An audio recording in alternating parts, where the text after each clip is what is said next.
96% of Americans can correctly identify this character right here, Smokey Bear. And for that reason, we're going to use Smokey Bear today as an unofficial mascot for the energy detox. Because Smokey Bear is by far the best person to deliver today's message, which is that only you, as a leader, can prevent corporate wildfires. And what is a corporate wildfire?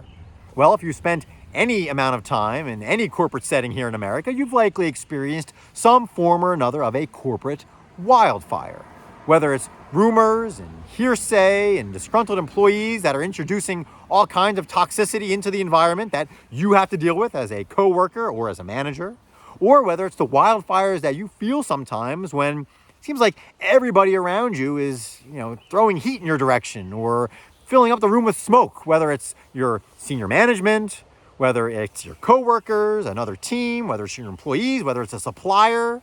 It could be customers, it could be your external stakeholders, the community. When it feels like you're surrounded by fire and you're choking and you don't know what to do. That is all examples of corporate wildfires.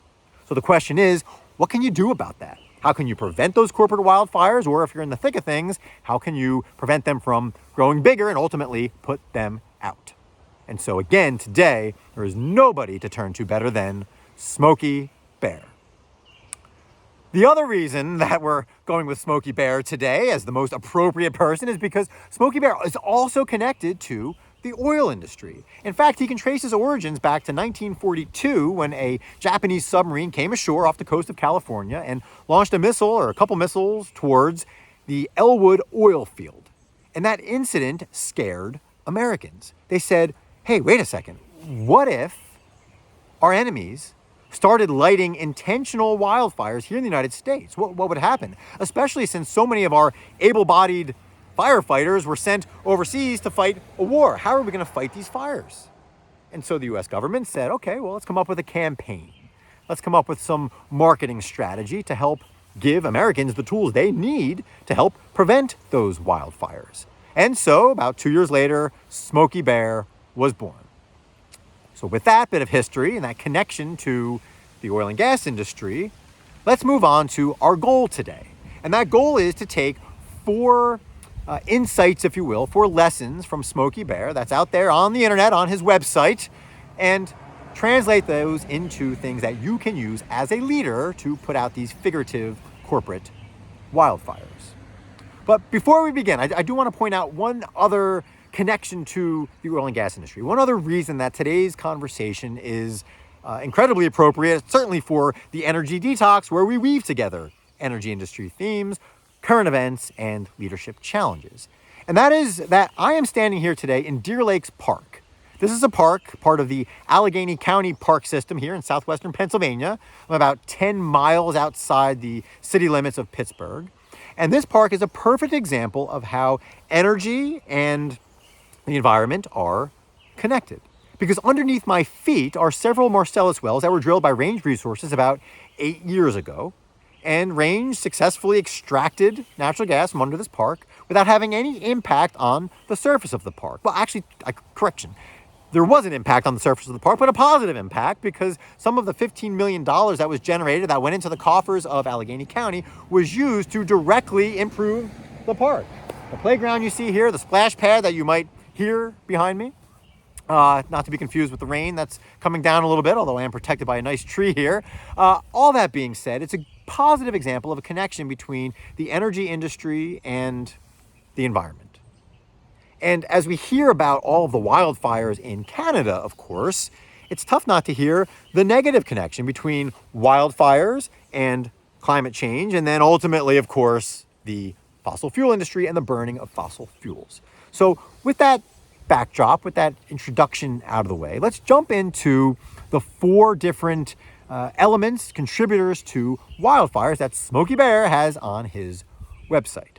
And those 4 elements are, in order, the complexity of implementing fire suppression, 2, the complexity of implementing fuels treatment programs, 3, the climate change, of course, and 4, the overcrowded stands and drought patterns that result in cyclical insect and disease outbreaks.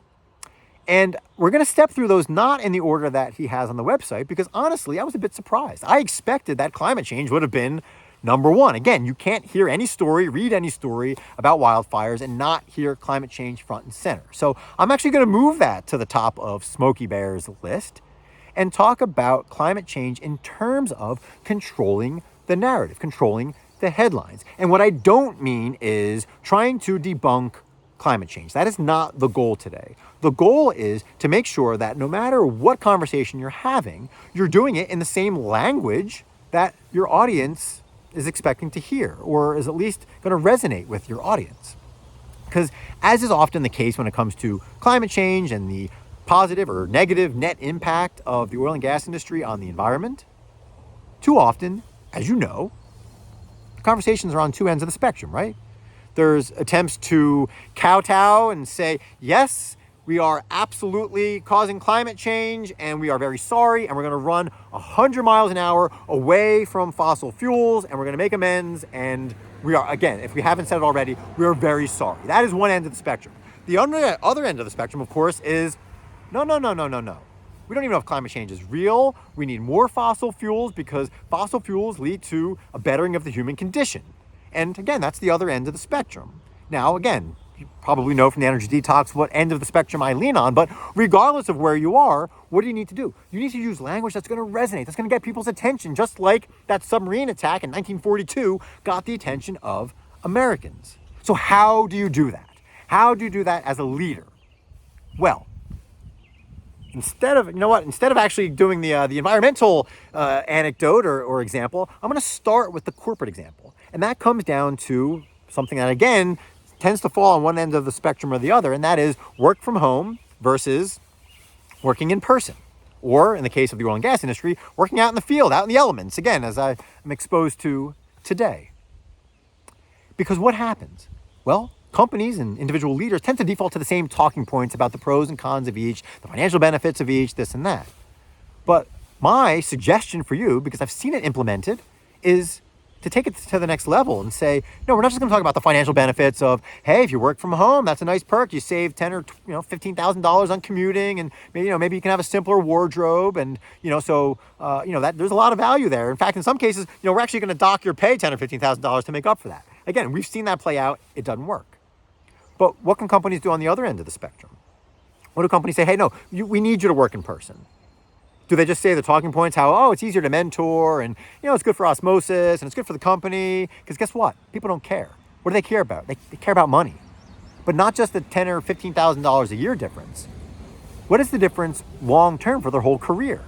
And again, apologies for those of you who've heard me hop on my soapbox regarding this in the past, but what happens if you could quantify the value over the course of their career of working in person, especially for somebody that's early on in their career?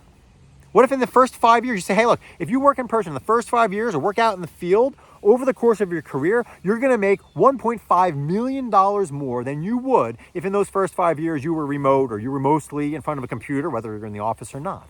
What if you drew that distinction? What if you can come up with some numbers? Again, lots of back of the envelope numbers, but that translates, right? So that's a perfect example of that outside the box thinking to say, why are we stopping short and making the individual calculate the value of investing $10,000 or $15,000 a year over the course of a 30-year career? Do the math for them, and you're going to have better success. Now, bringing that back to the world of wildfires, how does that matter? Well, what are we talking about with wildfires? We're talking about trees, right? Beautiful trees, millions of acres of trees. And here, as an industry, again, I think we have a lot of missed opportunities to actually talk about how we positively impact trees, directly and indirectly. And I'm not just talking about the handful of trees that companies will plant on Earth Day or Arbor Day. Hey, that's great. Do your social media post. Congratulations. Nobody cares. You know what people care about? People care about saying, hey, look, I'm at a park here, 1,200 acres. 1,200 acres, which is probably about 1 million trees. Again, you do the math.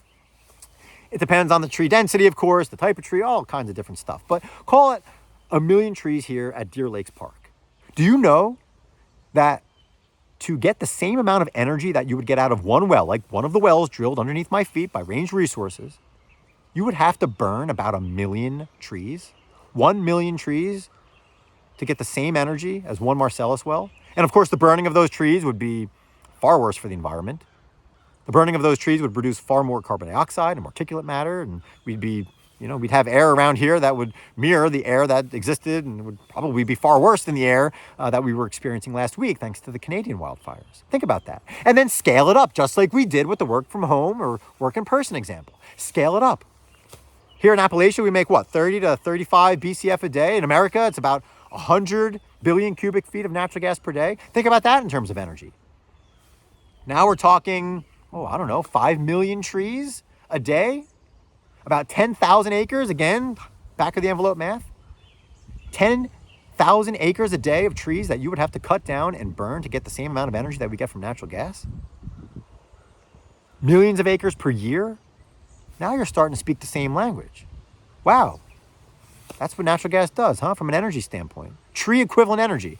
Again, we're making stuff up here, but that's going to collect a lot of people's attention better than talking about, $15 million that the county got because of range resources. Well, guess what? A lot of people are going to dismiss that as blood money, or they're going to dismiss the splash pad as a blood pad. Maybe that's a bad example. Anyway, the moral of the story is, how can you translate that? Carbon dioxide, same thing. We can talk about planting trees. Well, guess what? The amount of carbon dioxide we reduced by switching from coal to natural gas fired power plants. Yeah, we could talk about a 50% reduction because of the mechanics of the different hydrocarbons. But what does that mean in trees? Guess what? 23 billion trees. That's how many trees it would take to offset or to have the same amount of carbon suck, or to remove that amount of carbon from the atmosphere. 23 billion trees. That's what we've done here in Pennsylvania. If you take that 30 billion a day of natural gas, more or less, and you had that in coal-powered energy instead, 23 billion trees. You're not planting 23 billion trees. And the point there is that it's innovation and it's creativity and it's science and all of these industrial actions, which people are very quick to set aside, that you're not going to replicate through natural means. You're not going to plant 23 billion trees. So again, translate that into things that are going to resonate with people. Anyway, moving on from that. The next element that we're going to talk about is the complexity of implementing fuel treatment programs. What does that mean? It's the fuel load. It's how much fuel you have on the forest floor. The more fuel you have from dead trees and vegetation, the more likely it is that fires are going to grow out of control. We can talk for hours about forest management and how that's changed over the years thanks to environmental practices and different things. But the question for you as a leader is, what is the junk that's on your figurative forest floor that you can remove? Whether it's rumors, whether it's concerns about getting your company getting bought or sold or whatever. How can you run towards those little fires and put those out and remove that fuel? Too many leaders are scared. They're afraid to go in. They don't think it's their place. They don't think it's their role. But what can you do to get rid of those things, those undefined roles that are there, those unresolved issues? How can you put those out to remove the fuel, remove one of the elements of the fire triangle, right? Fuel, oxygen, and heat. You're always going to have oxygen. You want people talking. You're always going to have some sort of spark, but the fuel you can remove. Moving on to the next element, the complexity of implementing fire suppression. What does that mean? Smokey Bear, what does that mean? Well, he tells us on his website there, basically what that means is, hey, look, we're getting overcrowded, right? As we put new developments in place, we encroach on the forest, and, Mother Nature's natural spacing, if you will, kind of goes away. You're getting into her territory. So in a corporate environment, are you micromanaging? Are you crowding people out? Do you have undefined channels? And, we could talk about RACI charts all the time, but are you actually using them? Are you talking about a separation of roles and responsibilities? Or is everybody on top of each other, which means it's very difficult when you need a little bit of breathing room, like fire does, to avoid jumping just from place to place. You need a little bit of breathing room. How can you create that breathing room? How can you avoid that overcrowding? And then finally, the last piece there is also related to overcrowding, but specifically, it's the disease and the drought and the insects. And again, as we see, when you have disease outbreaks and insects and all kinds of stuff, and you have a lot of dead wood in an area, what does it do? Well, it causes bad conditions. It causes lots of dried out, dead wood.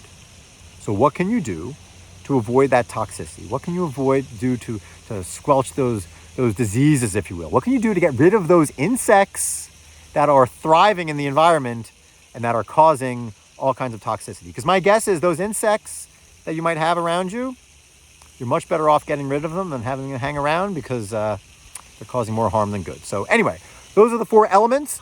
Thank you for joining us today. And of course, remember here that only you can prevent corporate wildfires.